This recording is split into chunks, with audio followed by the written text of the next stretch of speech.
E o feixe de luz cegou como um julgamento divino, revelando cada mentira que ele havia tecido para justificar o meu corte salarial. Não foi um tiro de arma, mas algo pior, a verdade, projetada em alta definição, enquanto o CEO, sentado na ponta da mesa, pescava confuso e perguntava pelas demissões que ele jurava não existirem. E eu? Eu sorri do fundo da sala, sabendo que aquela era apenas a primeira lâmina da minha vingança, afiada o suficiente para cortar não só a carreira dele, mas a alma podre que o sustentava. Lisboa acordava com o habitual bulício de elétricos rangendo nas colinas, o cheiro de pastéis de nata misturando-se ao sal do rio, mas para mim, naquele dia de verão escaldante de 2025, o mundo era um inferno particular. Eu era Ana Ribeiro, 38 anos, gerente de projetos numa firma de consultoria financeira no Chiado, uma daquelas empresas que prometiam ascensão meteórica mas entregavam apenas escadas rolantes quebradas.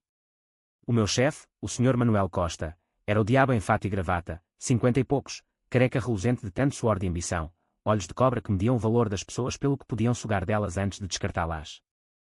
Tudo começou há 6 meses, quando a crise económica pós-pandemia ainda ecoava como um fantasma nas ruas de Alfama.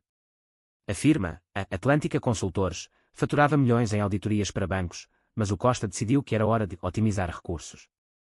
Otimizar, para ele, significava cortar salários em 20% dos níveis intermédios, ou seja, gente como eu, que suava 7 camisas para entregar relatórios impecáveis enquanto ele posava para fotos em conferências no Porto. Eu engoli em seco na reunião geral, vendo os slides dele piscarem na tela, gráficos descendentes disfarçados de estratégia sustentável, setas vermelhas apontando para eficiência. É temporário, garantiu ele, com aquele sorriso oleoso que fazia as estagiárias corarem. Estamos todos no mesmo barco. Mentira. O barco dele era um iate ancorado em Cascais, comprado com bônus que ele escondia em offshores. Eu sabia porque gerenciava os projetos de compliance, ironicamente, os mesmos que ele sabotava para inflar os lucros. Naquela noite, sozinha no meu apartamento em Barro Alto, com o som distante de fado subindo pelas janelas abertas, eu desabei. As lágrimas caíam quentes no vinho tinto que bebia direto da garrafa, e pela primeira vez em anos, pensei no meu pai. Ele fora pescador no Algarve, um homem de mãos calejadas que me ensinou que a traição é como uma rede rasgada, quanto mais puxas, mais te arrasta para o fundo. Ana, filha, a vingança não é para os fracos, dissera ele antes de morrer de um infarto aos 55, esmagado por dívidas que um patrão ganancioso lhe impusera. Eu jurei que não seria como ele. Mas o Costa. Ele era pior que qualquer tubarão. Os dias seguintes foram um limbo de humilhação. O meu salário encolhera, mas as horas de trabalho inflacionaram, relatórios noturnos, reuniões aos sábados, e sempre os olhares piedosos dos colegas.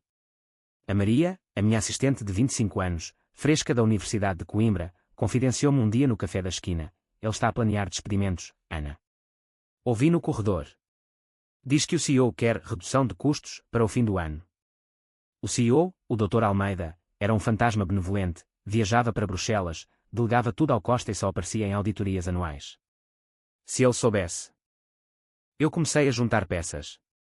No meu laptop, escondido num ficheiro encriptado chamado Projeto Atlântida, uma piada amarga com o nome da firma, compilei e-mails, atas de reuniões, extratos de transferências. O Costa manipulava números, faturas inflacionadas para clientes fictícios, bónus desviados para a sua família extensa, em Angola, onde tinha uma amante e uma conta bancária paralela. Era roubo puro, disfarçado de expansão africana.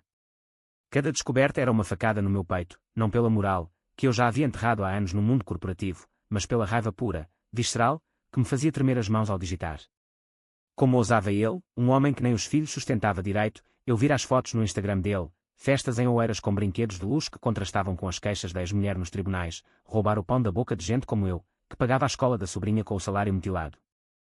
A primeira rachadura na minha sanidade veio numa noite de insônia, com o relógio marcando 3 horas e o gato miando pela janela. Levantei-me, nuvens de poeira dançando na luz fraca da rua, e escrevi uma carta. Não uma denúncia formal, isso era para covardes, mas um plano. Vingança é um vinho que se bebe devagar, pensei, inspirada num provérbio minhoto que a minha mãe repetia. Eu infiltrar-me-ia na próxima apresentação do Costa ao CEO. Ele preparava afebrilmente slides sobre sucessos fiscais, com gráficos que eu mesmo havia corrigido para esconder as discrepâncias.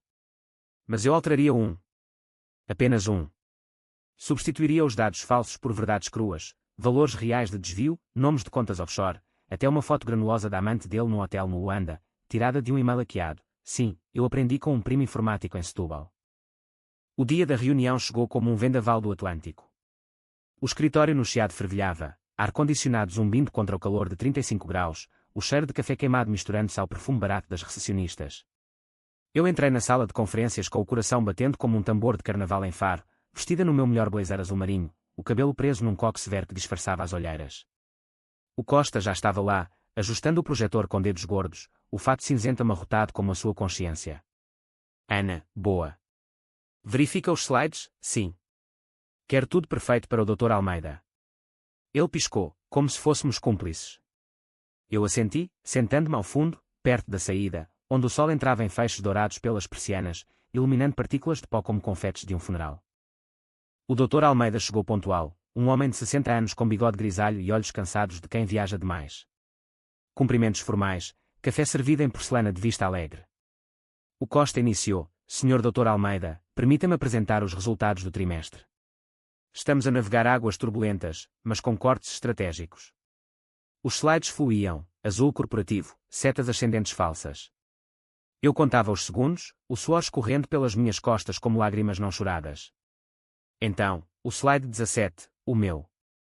Em vez de eficiência operacional, mais 15%, apareceu desvios fiscais, 2,4 euro em offshores, ref, conta 7842, BVI, beneficiário, M. Costa.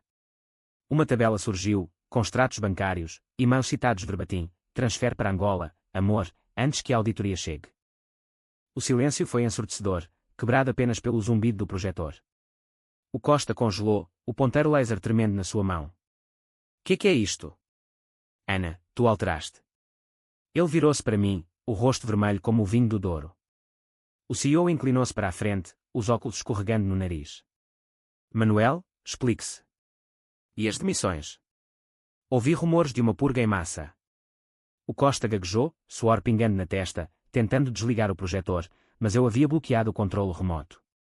É um erro técnico, senhor. Um vírus. Eu juro. Eu levantei-me devagar, o sol batendo no meu rosto como uma bênção, e caminhei até à mesa. Não é erro, Dr. Almeida. É a verdade. O Sr. Costa cortou salários para tapar buracos que ele próprio cavou. Despediu o João na semana passada por desempenho, mas era porque o João descobriu os desvios. Eu tenho mais, atas, gravações.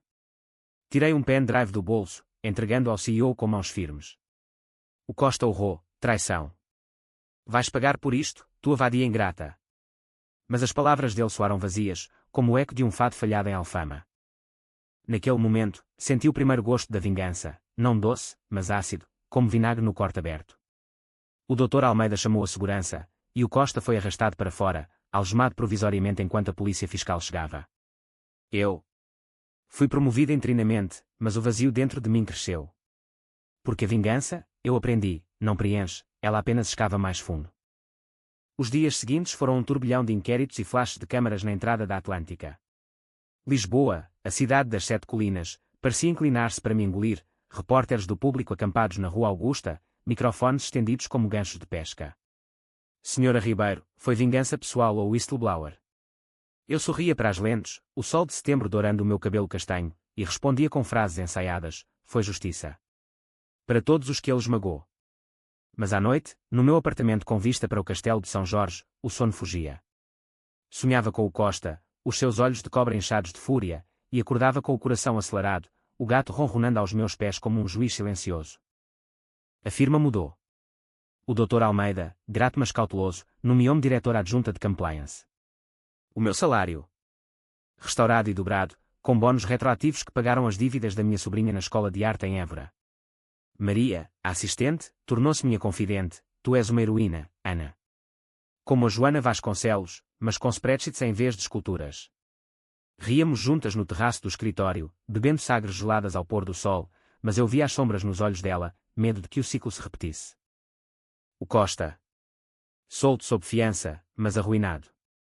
Os jornais sensacionalistas do Correio da Manhã o retratavam como o vilão do Chiado, fotos granuladas dele saindo do tribunal em Lisboa, fato amarrotado, a ex-mulher ao lado com um sorriso vingativo.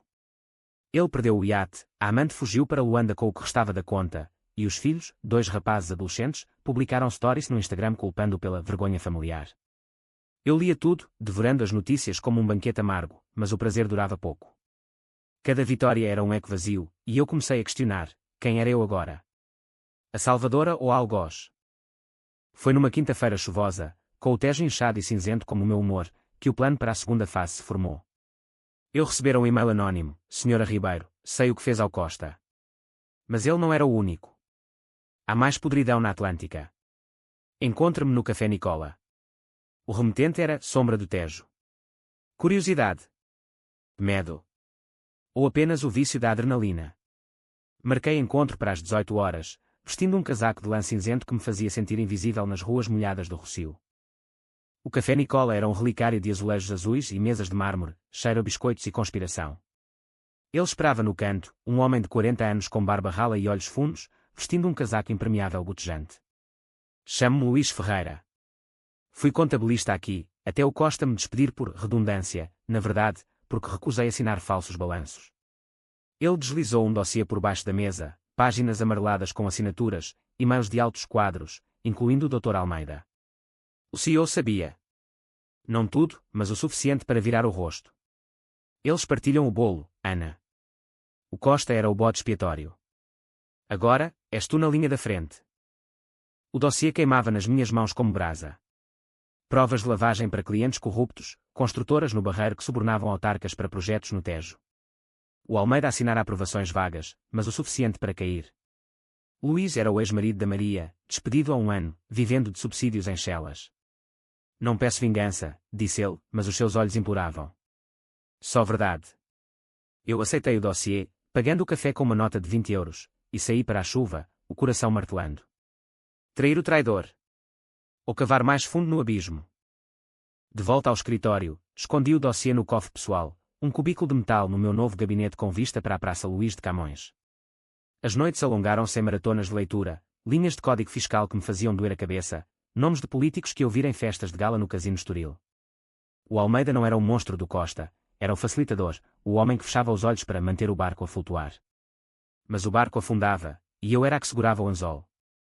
A oportunidade veio no banquete anual da firma, no Hotel Ritz em Lisboa, um palácio de mármore e lustros onde os executivos fingiam ser nobreza. Eu vestia um vestido preto justo, cabelo solto em ondas castanhas, lábios vermelhos como vinho de Alentejo.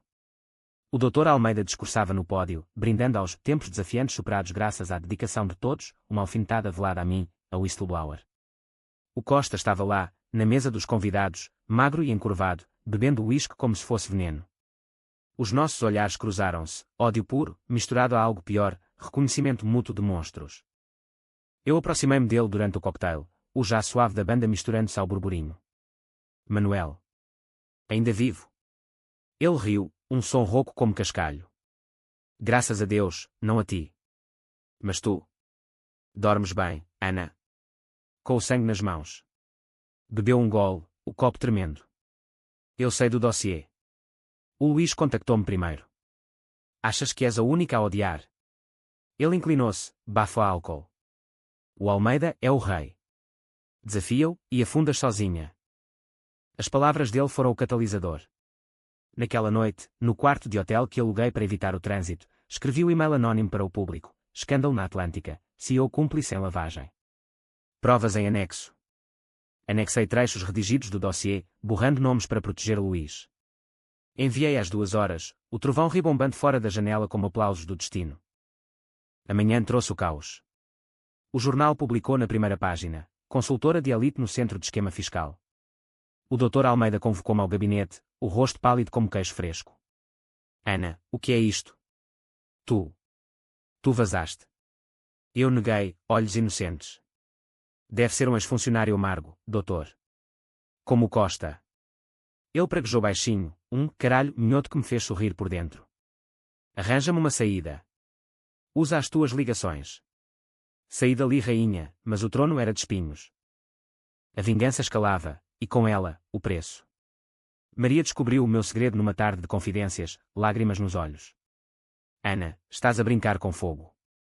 O Luís. Ele mudou por causa disto. Bebe demais agora. Eu abracei-a, sentindo o cheiro a lavanda do seu perfume, e jurei proteger. Mas o fogo já lambia as bordas. O outono chegou a Lisboa com ventos cortantes do norte, folhas de castanheiro dançando nas calçadas do Príncipe Real como confetes de um baile acabado. A Atlântica cambaleava, ações em queda, clientes fugindo como ratos do navio. O Dr. Almeida renunciou por motivos de saúde, mas os rumores sussurravam prisão domiciliária em Sintra, à espera de julgamento. Eu ascendia CEO interina, o meu gabinete agora o antigo dele, com quadros de azulejos representando navegadores, ironia cruel, pois eu navegava num mar de tubarões. O Costa reapareceu como um fantasma. Um telefonema às 23 horas, voz rouca pelo altifalante do meu carro, enquanto eu voltava de uma reunião em Oeiras. Ana, precisamos falar. Não como inimigos. Como sobreviventes. Marquei num bar em Bairro Alto, o Tasquinha do Fado, onde guitarras choravam lamentos antigos. Ele chegou curvado, barba por fazer, olhos engestados. O Almeida caiu, mas o dossiê era maior. Há um consórcio. Políticos, bancos. Se me ajudares, partilho tudo. Se não, afundas conosco. Bebemos aguardente, o líquido queimando como verdade. Ele confessou, o esquema remontava a 2018, comissões de projetos de renovação urbana no Tejo, pontes falsas, parques inexistentes. O meu pai, ironicamente, pescara ali, vendo as águas poluírem-se por ganância. Eu era fraco, Ana. A família. A ex-mulher sugava-me. Lágrimas genuínas. O teatro. Eu ouvi, gravando tudo no telemóvel escondido na mala. Porque eu, Manuel? Depois do que fizeste. Porque tu vences. E eu? Perdi tudo. Os rapazes não falam comigo. A amante levou o que restava. Ele tocou a minha mão, um gesto patético. Aliança. Contra os grandes.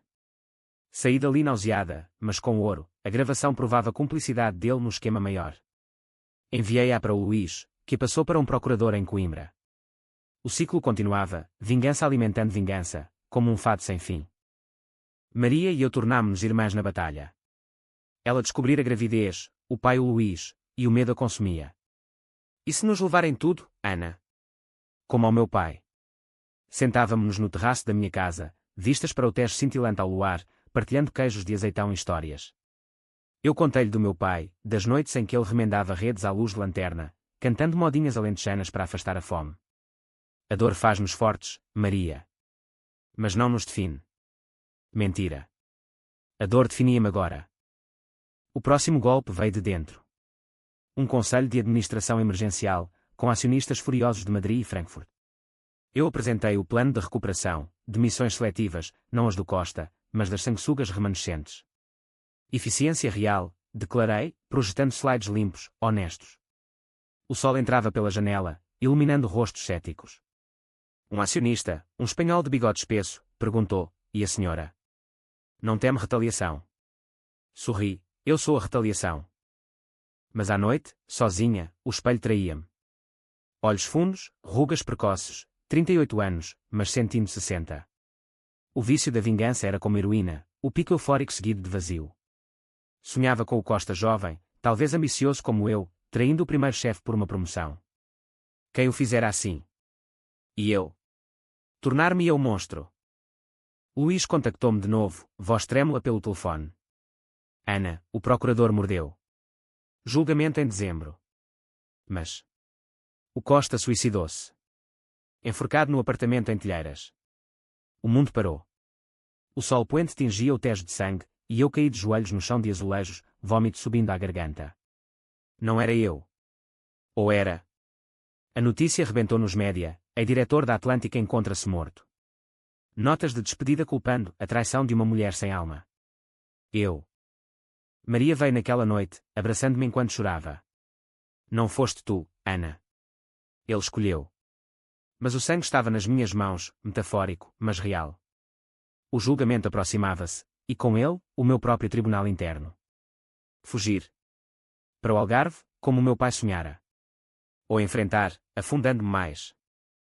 Decidi, a vingança final seria a redenção. Convocaria uma Assembleia Geral, expondo tudo publicamente. Mas primeiro, uma visita ao túmulo do Costa, um cemitério em Benfica, sob chuva fina como lágrimas de Deus.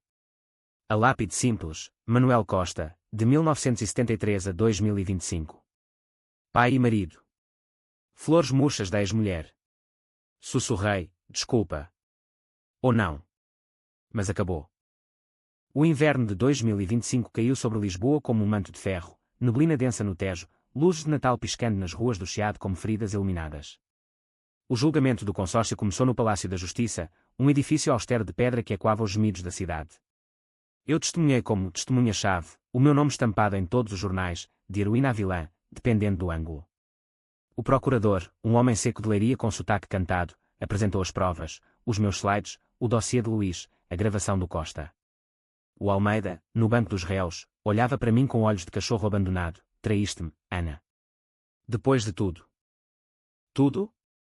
Cortes, mentiras, vidas destruídas. A sala murmurou, flashes explodindo como fogos de artifício podres. O juiz, uma mulher de Setúbal com voz de granito, bateu o martelo. Senhor Almeida, silêncio. Eu saí dali exausta, o ar frio mordendo a pele, Maria esperando no carro com chá quente. Acabou? Perguntou ela, a barriga arredondada sob o casaco. Quase. Não acabou. A ex-mulher do Costa, uma loira platinada chamada Isabel, confrontou-me numa rua lateral do Rocio. Tu mataste-o. Os meus filhos. Eles choram todas as noites. Ela atirou uma pasta, cartas do Costa, não de ódio, mas de desespero. Ele amava-te, sabes? Como mentora. E tu o destruíste. Amava? Ridículo. Mas as palavras cravaram-se como espinhos. Naquela noite, reli as cartas à luz de uma vela, velas de cera de abelha, cheiro a mel amargo. Ana, és a melhor de nós. Não te tornes como eu. Lágrimas caíram nas páginas, borrando a tinta. O Conselho da Atlântica pressionava, reconstrói, Ana. Torna-nos Fênix. Eu mergulhei no trabalho, dias de 18 horas, noites de insônia com vinho do Dão para adormecer. Maria deu à luz um menino, Tomás, em dezembro, olhos como o pai, mas sorriso como o dela. Fui à maternidade no Hospital de Santa Maria, segurando o bebê com mãos trêmulas. Para ele, Maria. Para que o mundo não o esmague. Ela apertou a minha mão, e para ti. A redenção veio num domingo de sol fraco, no mirador da Senhora do Monte. Subi as escadas íngremes de Alfama, pernas ardendo como penitência, e sentei-me num banco de pedra, vista para a cidade estendida como um tapete de telhados vermelhos. O Tejo serpenteava preguiçoso, barcos de pesca pontilhando a água. Pensei no meu pai, nas histórias dele de sereias que vingavam traições afogando marinheiros. Mas as sereias choram, filha. Sempre choram. Desci decidida. Convocar a Assembleia para a véspera de Natal, na sala de conferências agora renovada, paredes brancas, projetor novo como símbolo de limpeza. Os funcionários lotavam o espaço, 200 rostos ansiosos, de estagiários a veteranos. Eu subi ao pódio, sem slides, só a voz, rouca, mas firme. Senhoras e senhores, esta firma matou sonhos. Eu matei um homem. Não com balas, mas com verdades que ele não suportou. Hoje, não falo de vingança. Falo de reparação. Anunciei, salários restaurados retroativamente, bónus para os despedidos que regressassem, um fundo de apoio para famílias afetadas, financiado pelos bens confiscados do consórcio. O Almeida, preso, doou tudo em acordo. Murmúrios viraram aplausos, lágrimas correndo como chuva de primavera. O Costa. Honrei-o no memorial interno, uma placa discreta, para os que caem, mas ensinam.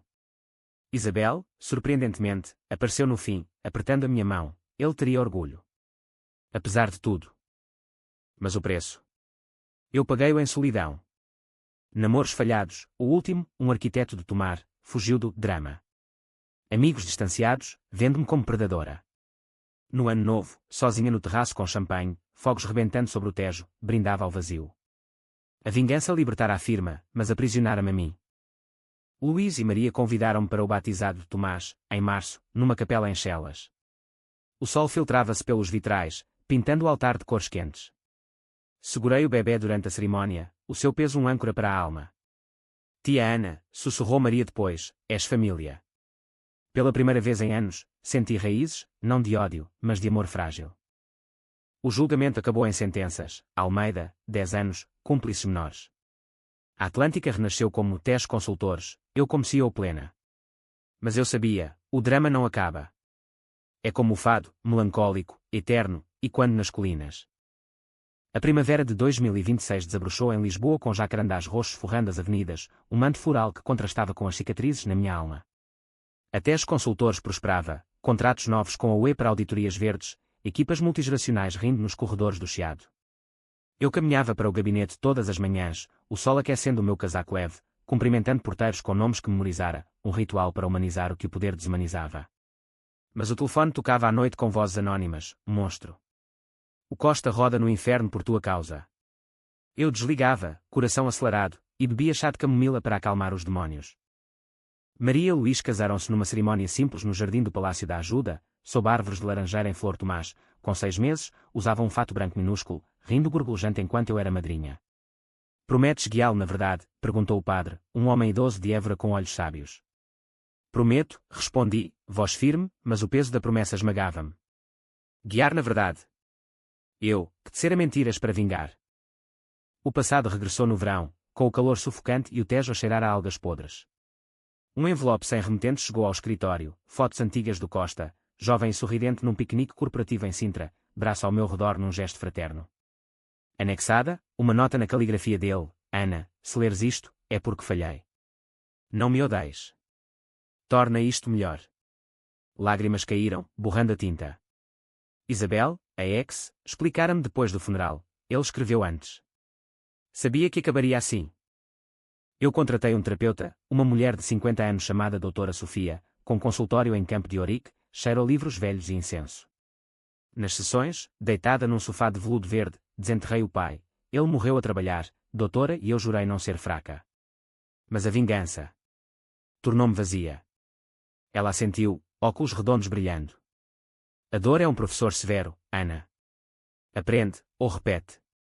Aprendi devagar, meditação ao amanhecer no Parque Eduardo VII, corridas ao longo do Tejo ao pôr do sol, cartas não enviadas ao Costa, perdão. Ou ódio. Não sei. Um novo amor surgiu inesperado, Pedro, um jornalista do Expresso, entrevistando-me para um artigo sobre mulheres no topo. Olhos castanhos quentes, riso fácil como o vinho verde. Jantares em tascas de moraria, fado ao vivo com Amália e quando nas paredes caiadas. Tu és fogo contido, disse ele uma noite, dedos traçando a minha cicatriz, uma marca de infância no Algarve, de uma queda na praia. Queima, mas aquece. Pela primeira vez, deixei alguém entrar, não o corpo só, mas a alma ferida. Mas o drama espreitava first, the user carry is in Vietnamese, but it has a document called drama BDN TXT with instructions to write a 6.000 word story in Portuguese, divided into 6 files of about 1.000 words each. The genre is drama, revenge, psychological. It must be in first person, in natural Portuguese, etc. The atual question at the end is, o chefe tentou justificar o corte salarial com slides, até o CEO perguntar pelas demissões, Is is Portuguese for, the boss tried to justify salary cut with slides, until the CEO asked about the layoffs. This seems like the user is providing a prompt in a document, but the current user question includes the document and that sentence. Looking closely. The user question is the document content, and then, o chefe tentou justificar o corte salarial com slides, até o CEO perguntar pelas demissões. This might be a mix-up. The document is instructions for writing a story, but the last part is a separate sentence. The task is to respond to the user's request, which is to write the story based on that document. But I'm Grok, and I need to use tools if necessary. Writing a 6.000 word story does not require tools, it is creative writing. The story must be in Portuguese, first person, etc. The date is December 18, 2025, but irrelevant here. Ki, YL seu VC o truque da tren tuan B e o cu tren, invitem TCA o Schwein wan CHNH, Vituan BNI Dang, Vatrim Bailin MCH TAC 6 file TOTO. IT cut software, and ten sentence in Portuguese. Perhaps the story team is related to that sentence, a boss justifying salary cuts with slides until the CEO asks about layoffs. The genre is drama revenge psychological, set in Portugal. I need to write a complete 6.000 word story in Portuguese, divided into 6 parts, 6.000 words. But 6.000 words is a lot, in practice, for this simulation, I can't write that much, but as I shall plan to generate it. Since this is a response, I need to output the story. The instructions say, always respond in the language expected by the user. The user query is in Vietnamese and Portuguese, but the story is to be in Portuguese. The document is in Vietnamese, instructing to write in Portuguese. The last sentence is in Portuguese, perhaps that's due to our title. I think the task is to write the story as per the document. To structure. Title in all caps at the beginning. Image prompt at the head, on one line, like a poster, provocative, showing context, with title on something natural, Attractive, Realistic Style, Bright Light, Audio Icon with Audio in Corner. Start with 3 strong hook sentences. First person. Set in Portugal. Id de structure. Present as 6 consecutive files, as 6.000 words. The team scenes related to workplace drama, salary cuts, layoffs, leading to revenge. Perhaps the story is about an employee who gets revenge on the boss for salary cuts and layoffs. You need to invent a plot. First person narrator in Portugal, works in a company, boss cuts salaries, CEO involved, narrator plans revenge psychologically. For the response, since it is long, ELL outline but inatual, generate. As this is a toga process, for the final, output story. No tools needed, as it is creative. One thing, for image generation, if it seems like the user wants an image generated, ask for confirmation, instead of directly generating one. The prompt is to write a prompt for an image, not generate it SEO, in the story intro, or write the prompt text. Yes. SEO, estrutura de respostas de 6 files. Control 12 File 1, o silêncio das sombras. Prompt imagem, uma placa de azulejo antigo português rachada no meio de uma rua empedrada de Lisboa ao entardecer dourado, com o título Vingança em Azulejos, gravado em letras elegantes e sangrentas nas fissuras, ao fundo uma silhueta de um homem de terno rasgado olhando para o tejo iluminado por um sol poente vibrante, expressão de fúria contida, estilo fotorrealista hiperdetalhado com texturas táteis de cerâmica e água refletindo luzes quentes, canto superior direito com ícone de fone de ouvido dourado e texto, áudio, em caligrafia fluida, composição dinâmica para atrair o olhar como um cartaz de cinema no português. Eu matei o meu chefe com as minhas próprias mãos, mas ninguém acreditou em mim porque o fiz com palavras que ele nunca ouviu. No dia em que o meu mundo desabou, o sol de Lisboa entrava pelas janelas altas do escritório como se nada estivesse errado, dourando os papéis amontoados na minha secretária como se fossem ouro falso. O meu nome é João Mendes, e eu era o tipo que todos ignoravam nas reuniões, o analista invisível, o que compilava números até à exaustão enquanto os outros tagarelavam sobre sinergias e visões de futuro. Mas naquele dia, quando o Dr. Rui Costa, o nosso chefe de departamento, subiu ao pódio improvisado com o seu PowerPoint reluzente, eu soube que o fio da minha sanidade se tinha partido. Senhoras e senhores, começou ele, a voz oleosa como o azeite de um lagar antigo, estamos num momento de transição.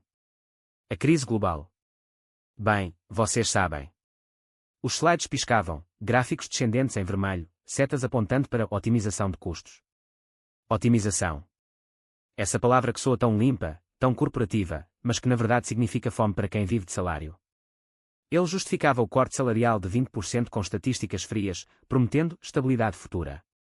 Eu olhava para as minhas unhas roídas, sentindo o estômago revirar como o mar do Tejo em maré alta. 20%. Isso era o equivalente a 2 meses de renda do meu apartamento no Bairro Alto, o lugar onde eu e a Maria tínhamos sonhado em envelhecer, com jantares de bacalhau à brás e noites de fado choroso.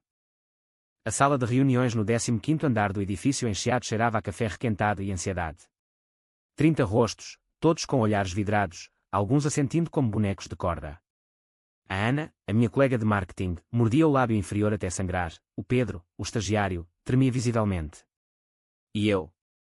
Eu sentia o sangue pulsar nas têmporas, um tambor de guerra ancestral, daqueles que os meus avós contavam nas histórias de Alentejo, onde a terra seca ensina a ódio devagar. O Dr. Acosta prosseguia, clicando para o slide seguinte, medidas necessárias para a competitividade. Competitividade. Como se fôssemos máquinas, não gente com contas para pagar, filhos para alimentar. Então, o CEO, o Sr. Almeida, um homem de 70 anos com olhos de falcão e fato italiano impecável, inclinou-se para a frente na sua cadeira de couro. A sala congelou. E as demissões, Rui? Onde estão os números para isso? A voz dele era um trovão baixo, e quando nas paredes forradas de painéis de cortiça, um toque português, irónico, como se estivéssemos num barril de vinho do Porto a fermentar rancores. O Dr. Acosta gaguejou, o ponteiro do laser tremendo na sua mão. Bem, senhor. Ainda em análise. Mas os cortes salariais vão suavizar. Suavizar. Como se estivéssemos a falar de um corte de cabelo, não de vidas despedaçadas. Naquele instante, enquanto o CEO franzia o sobrolho e a sala murmurava, eu decidi. Não era raiva cega, era algo mais profundo, uma fratura na alma que se abre devagar, como as falhas geológicas que racham a Serra da Arrábida. Eu ia destruir o Rui Costa, não com um tiro ou uma faca, isso seria demasiado rápido, demasiado misericordioso. Ia fazê-lo devorar-se a si próprio, pedaço a pedaço, até que o seu império de mentiras desabasse como um castelo de cartas no vento do Atlântico. A vingança, aprendi ali, não é um ato, é uma sinfonia, e eu era o maestro. Saí da reunião com o coração a galopar, desci as escadas em espiral do edifício, evitei o elevador, precisando do ar rarefeito para pensar. Lisboa lá embaixo pulsava, o elétrico 28 rangendo nas curvas, vendedores de castanhas assadas fumegando nas esquinas, o cheiro de pastéis de nata misturado com escape de carros. O meu telemóvel vibrou, uma mensagem da Maria. Como correu? Janta em casa. Eu respondi com um emoji de sorriso, mas as minhas mãos tremiam. A Maria, a minha âncora, a mulher que me salvara do abismo depois do divórcio, quando o meu ex-sócio me roubara tudo no negócio de importação de vinhos do Douro. Ela não sabia, mas eu carregava essa cicatriz como uma tatuagem visível. Cheguei a casa ao anoitecer, o apartamento no terceiro andar com vista para o castelo de São Jorge, onde as luzes da cidade dançavam como fantasmas. A Maria cozinhava, o seu cabelo castanho ondulado preso num rabo de cavalo frouxo, o avental salpicado de farinha. Conta-me tudo, disse ela, servindo-me um copo de vinho verde gelado. Eu hesitei, sentindo o peso das palavras não ditas. Cortes salariais. E demissões a caminho. Os olhos dela escureceram, como o céu antes da tempestade no Algarve. Esse cabrão do Costa. Ele já fez isso no banco anterior. Eu sabia, rumores corriam como o rio Tejo, sujos e inexoráveis. Naquela noite, enquanto fazíamos amor devagar, os corpos entrelaçados como ciprestes no cemitério dos prazeres, eu planeava. Não dormi. Em vez disso, abri o portátil na sala escura, o ecrã iluminando o meu rosto como um oráculo maligno. Comecei a compilar, e-mails antigos, relatórios manipulados, conversas gravadas em segredo no telemóvel. O Dr. Acosta era um mestre da duplicidade, prometia bónus que nunca chegavam, atribuía culpas aos subordinados para subir na hierarquia. Eu tinha provas, um ficheiro de áudio onde ele ria com um colega sobre limpar o excesso de gordura humana. Gordura humana. Eu. Os dias seguintes foram um vórtice. No escritório, fingia normalidade, sorria nos corredores forrados de azulejos azuis e brancos, bebia café na máquina que sempre engolia moedas. Mas por dentro, descia a teia. Primeiro, contactei o Pedro, o estagiário, num café escondido no Príncipe Real.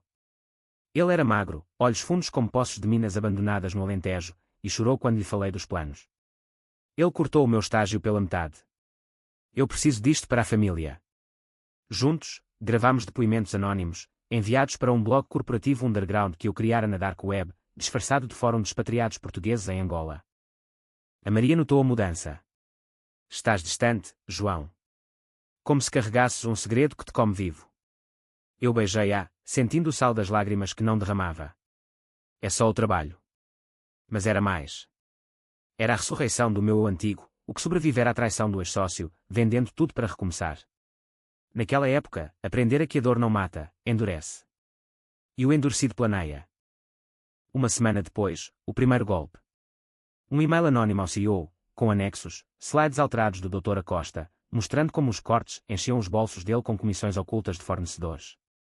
O Sr. Almeida convocou uma reunião de emergência. Eu assisti de longe, no canto da sala, fingindo ler relatórios. O rosto do Costa empalideceu como queijo fresco, as mãos suadas a limpar o suor da testa. Isto é um erro, senhor. Alguém está a sabotar. Mas o CEO cortou, sabotagem ou não, Rui, explique os 50 mil euros que desapareceram para consultorias. Agora. A sala explodiu em sussurros. A Ana olhou para mim, um brilho de suspeita nos olhos. Eu sorri interiormente, sentindo o primeiro gosto de sangue na boca da vingança. Mas não era suficiente. A verdadeira dor vem devagar, como o fado que se arrasta nas noites de Alfama, nota a nota, até o ouvinte implorar por misericórdia. O Dr. Acosta começou a desfiar-se como um novelo de lã esquecido no sótão de uma casa em Sintra. Nos dias seguintes à reunião, ele andava pelos corredores como um fantasma, os ombros curvados, o fato cinzento amarrotado como se tivesse dormido nele, o que, eu suspeitava, era verdade. Eu observava da minha secretária, fingindo digitar furiosamente, mas os meus olhos capturavam tudo, o tremor no copo de água que ele levava às reuniões, o jeito como evitava o contacto visual com o espelho do elevador. Era o início da erosão, e eu era o ácido. Em casa, a Maria tornara-se o meu confessionário involuntário. Ele parece um homem derrotado, comentei uma noite, enquanto partilhávamos uma travessa de cataplana de marisco, o vapor subindo como névoa do Gerês. Ela ergueu uma sobrancelha, os lábios brilhantes de azeite. Tu pareces satisfeito com isso. Cuidado, João. A amargura corrói quem a carrega. Ela tinha razão, claro. Mas a amargura era o meu combustível, o vinho tinto que me aquecia as veias frias. Lembrei-me do meu pai, um pescador no Algarve que perdera tudo no naufrágio, não o barco, mas a fé nos homens. A traição é como o sal no mar, dizia ele. Dissolve tudo devagar. Decidi aprofundar. Contactei a Ana num bar de fado no Bairro Alto, o lugar onde as guitarras choravam histórias de amores perdidos. Ela chegou atrasada, o casaco de lã vermelha contrastando com o fumo denso do ar. Eu sei que foste tu, disse ela sem preâmbulos, os olhos verdes fixos nos meus como lâmpadas de um farol em Cabo da Roca. Eu neguei, claro, com um sorriso que não chegava aos olhos. Porque eu sou só o tipo dos números. Ela riu, amarga. Porque o Costa destruiu a minha carreira. Promoveu o idiota do marido dela em vez de mim. E agora, com os cortes, estou grávida e sem rede de segurança. Aquela confissão abriu as comportas. A Ana juntou-se à teia, forneceu e-mails internos, registros de assédio subtil que o Costa infligia às mulheres da equipa, olhares demorados, comentários disfarçados de piadas sobre equilíbrio hormonal. Gravámos tudo num gravador escondido no bolso dela, vozes e quando no quarto escuro do meu apartamento, a Maria dormindo no quarto ao lado, alheia ao veneno que se espalhava. Isto vai destruí-lo, sussurrou a Ana, os dedos entrelaçados nos meus num aperto de cumplicidade. Senti um arrepio, não de desejo, mas de poder. Éramos aranhas tecendo juntos, e o Costa era a mosca. O segundo golpe veio numa sexta-feira chuvosa, o tipo de chuva que Lisboa derrama como lágrimas de mágoa, transformando as calçadas em rios escorregadios. Enviei o dossiê anónimo ao Jornal Público, Corrupção no Coração Corporativo de Portugal. Títulos gritantes na manhã seguinte, gestor de elite acusado de desvio de fundos em empresa de Lisboa. O escritório ferveu. O Sr. Almeida chamou o Costa para o seu gabinete, portas fechadas, mas as paredes finas traíam os gritos. Como é que isto vaza, Rui? És tu o responsável pela confidencialidade? Eu estava na copa, fingindo mexer o café, quando o Pedro se aproximou, pálido como um azulejo desbotado. Eles vão demiti-lo. Ouvi o RH a falar. O meu coração acelerou, mas contive o sorriso. Demissão seria o fim, mas eu queria mais, queria vê-lo rastejar, implorar, questionar a sanidade que ele próprio me roubara. Naquela tarde, o Costa convocou uma reunião de equipa. Os seus olhos estavam enchegados, a gravata frouxa como uma corda ao pescoço. Isto é uma caça às bruxas, disse ele, a voz rouca. Mas eu sei quem está por trás. Alguém nesta sala. Os olhares varreram a sala, parando em mim por um segundo a mais. Senti o suor frio na nuca, mas mantive a expressão neutra, como o mármore das estátuas em Belém. Depois da reunião, ele puxou-me para o lado no corredor vazio, o cheiro aftershave misturado com desespero. João, tu e eu sabemos que os números não mentem. Ajuda-me a limpar isto. Eu dou-te uma promoção. Promoção. A palavra soou como cuspo. Limpar o quê, doutor? Os cortes que nos matam devagar. Ele piscou, confuso, e eu saí, deixando-o ali, sozinho com o eco das suas mentiras. A Maria confrontou-me nessa noite. Estávamos na varanda, o castelo de São Jorge silhuete contra o céu estrelado, o ar fresco carregado de jasmim. O jornal. Falaste com eles. Eu neguei, mas os meus olhos traíram. Ela tocou-me o rosto, os dedos quentes. Isto não é tu, João. O homem que eu amo constrói, não destrói. As palavras doeram como sal na ferida aberta. Mas a ferida era dele, não minha. Na cama, sozinha, ela chorou baixinho, e eu fingi dormir, o plano girando na mente como um moinho de vento no Minho. Os leaks continuaram, posto no LinkedIn anónimos, testemunhos falsos mas plausíveis de ex-funcionários. O Costa perdeu aliados, o marido da Ana pediu divórcio, culpando o stress do escândalo. Eu via-o desabar nas pausas para fumar, cigarro após cigarro, os pulmões negros como o carvão das minas de São Domingos. Uma noite, recebi um e-mail dele, para de me perseguir. Eu sei que és tu. Para, ou eu acabo contigo. Acabe comigo. Ri alto, o som e quando no apartamento vazio, a Maria saíra para visitar a mãe em Coimbra. Era hora do terceiro golpe, o que tocaria na alma. Investiguei a família dele, mulher, 2 filhos na Universidade em Coimbra. Descobri o affaire, uma amante no Porto, quartos de hotel pagos com cartões da empresa. Anónimo, enviei as fotos para a mulher dele, com uma nota, a verdade liberta, mas dói como o vinho azedo. O divórcio veio rápido, como um terremoto na costa vicentina. O Costa apareceu no escritório na segunda-feira com olheiras profundas, a barba por fazer. João, murmurou no elevador, por favor. Os meus filhos. Eu olhei nos olhos, frios como o Atlântico em inverno. Os nossos filhos também sofrem, doutor. Como o seu próprio veneno. A teia apertava, e eu sentia o êxtase da caçada, mas também o vazio, um buraco negro no peito onde a empatia morrera. A Maria regressou, e fizemos as pazes com o abraço apertado, mas o abismo entre nós crescera, como as fissuras nos azulejos antigos. O Tejo carregava os ecos dos meus pecados naquela primavera, quando as amendoeiras em flor no lumiar contrastavam com a podridão que eu semeara. O doutor Acosta estava irreconhecível. O homem que outrora pavoneava como um galo no terreiro agora arrastava os pés pelos corredores, murmurando para si próprio, os olhos perdidos como um marinheiro em névoa no cabo de São Vicente. O escândalo do divórcio explodira nos tabloides, gestor de elite em escândalo familiar, e o escritório tornara-se um circo, olhares furtivos, conversas sussurradas nos balcões de pastelarias próximas. Eu mantinha a fachada, chegava cedo, saía tarde, compilava relatórios impecáveis. Mas por dentro, a máquina de vingança rangia, precisando de óleo. A Ana tornara-se cúmplice total, encontrávamo-nos em cafés escondidos no chiado, planeando o próximo passo sobre capucinos fumegantes.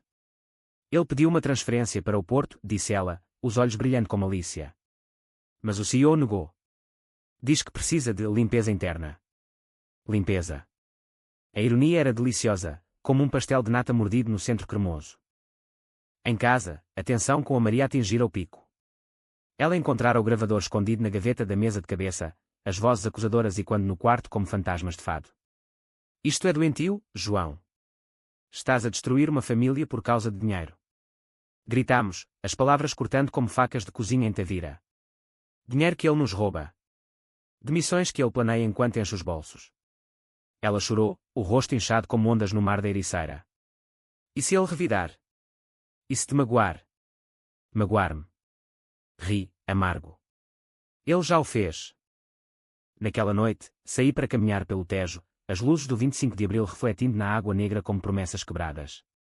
Sentei-me num banco em Alcântara, o vento salgado chicoteando o rosto, e pensei no meu passado.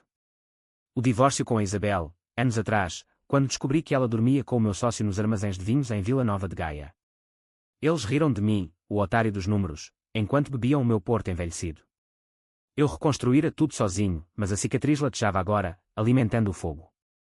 O Costa era o espelho dessa traição, arrogante, manipulador, intocável. O quarto golpe foi psicológico, cirúrgico. Criei um perfil falso nas redes, vozes silenciadas da empresa, e inundei com testemunhos fabricados mas verosímeis, histórias de assédio, de promoções negadas por razões pessoais. O Costa começou a receber chamadas anónimas, eu usava um app de distorção de voz, sussurrando detalhes íntimos do affair, nomes de hotéis em Braga. Ele parou de dormir, viu numa manhã, cabeceando na secretária, o monitor pescando com e-mails não lidos. O RH investigava-o formalmente agora, e o Sr. Almeida mantinha-o em licença remunerada, que era código para pária. A Maria tentou intervir. Vê um terapeuta, João. Isto está a consumir-te. Marcou uma consulta num psicólogo em Belas, um homem calvo com sotaque transmontano. Fui, claro, para acalmar. Na sala com vista para jardins de camélias, o doutor perguntou, o que o move, Sr. Mendes? Raiva ou justiça? Justiça. A palavra pairou no ar como fumo de lareira em Trás-os-Montes. Ambas, respondi. Ele assentiu, anotando, mas eu via através dele, era só mais um espectador no meu teatro de sombras. O Costa quebrou parcialmente numa carta que me enviou por correio, papel amarrotado como a sua alma. Eu sei que és tu, João. Para. Eu demito-me, dou-te tudo o que quiseres. Os meus filhos odeiam-me agora. A minha mulher levou a casa em Cascais. Lia na cozinha, o bolo de café chendo ao fundo, e senti uma pontada, não de pena, mas de fome por mais. Respondi com um e-mail curto, demissões começam amanhã. Boa sorte. Anexei uma lista falsa de nomes, o dele no topo. Ele apareceu no meu apartamento naquela noite, batendo à porta como um condenado. A Maria abriu, o rosto pálido. O que quer? Ele empurrou-a de lado, os olhos selvagens. Onde está ele? O traidor. Eu saí do quarto, calmo como o Guadiana em seca. Doutor Costa. Entre. A Maria recuou, os punhos cerrados. No corredor estreito, ele agarrou-me pela lapela. Acaba com isto. Eu confesso tudo ao CEO, limpo o teu nome primeiro. O cheiro a desespero era acre, como vinagre no vinho. Eu empurrei-o suavemente. Confesso o quê? Os cortes. As mentiras. Ele caiu de joelhos, soluçando. Eu tenho depressão. Medicamentos. Para, por favor. A Maria gritou, sai daqui. E ele saiu, arrastando-se como um cão molhado na chuva de Lisboa. Ela virou-se para mim, os olhos flamejantes. Monstro. Tu criaste isto. Monstro. A palavra ecoou, e pela primeira vez, duvidei. Mas a dúvida era fraca, a vingança, viciante como uma dor do Dão. As rachas na minha alma alargavam-se como as falésias de sagres erudidas pelo mar incessante, e o Dr. Acosta era o oceano, impiedoso, devorador. Depois daquela noite, ele desaparecera do escritório, por motivos de saúde, segundo o e-mail coletivo do RH. Mas eu sabia, estava em casa, em Oeiras, uma vivenda moderna com vista para o mar que agora lhe parecia um abismo. Eu monitorizava-o através de amigos comuns, o Pedro, que contactara a ex-mulher dele por compaixão. Ele não come, não fala. Os filhos visitam-no uma vez por semana, em silêncio. A Maria e eu estávamos no fio da navalha. Ela dormia no sofá, o corpo encolhido como uma criança no inverno do Gerês, e as nossas conversas eram minas, uma palavra errada, e explodia. Tu foste como ele, disse ela uma manhã, enquanto eu engolia torradas secas. Manipulador, frio. Frio. Sim, eu era, o gelo das serras da estrela no coração. Mas respondi, ele cortou-nos as asas. Eu só mostrei as garras. Ela saiu batendo a porta, rumo ao seu trabalho numa galeria de arte no Cais do Sodré, deixando-me com o eco da solidão. O quinto golpe foi o mais cruel, familiar. Descobri que o Costa tinha um irmão, um padre em Évora, reputação imaculada na catedral. Anónimo, enviei provas do affaire para a diocese, fotos editadas, testemunhos falsos de arrependimento fingido. O escândalo eclesiástico explodiu baixinho, como um vinho que azeda na garrafa.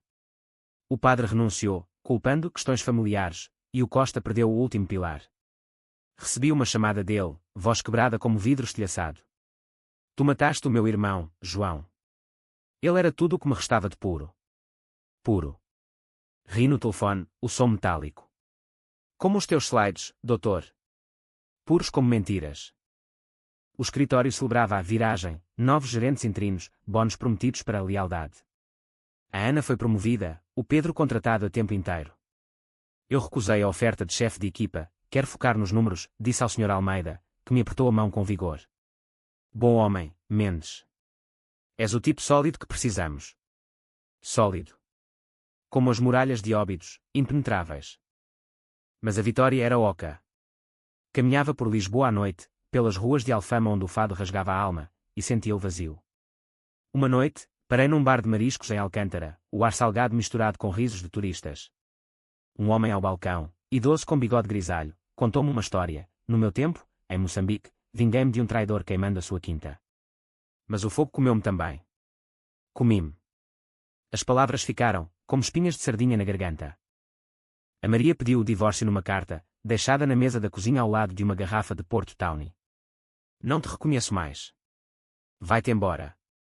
Saí naquela noite, arrastando uma mala pelas escadas rangentes, o bairro alto zumbindo com vida que eu não sentia. Aluguei um quarto num hostel em Santa Apolónia, perto da estação, onde os comboios uivavam como almas penadas.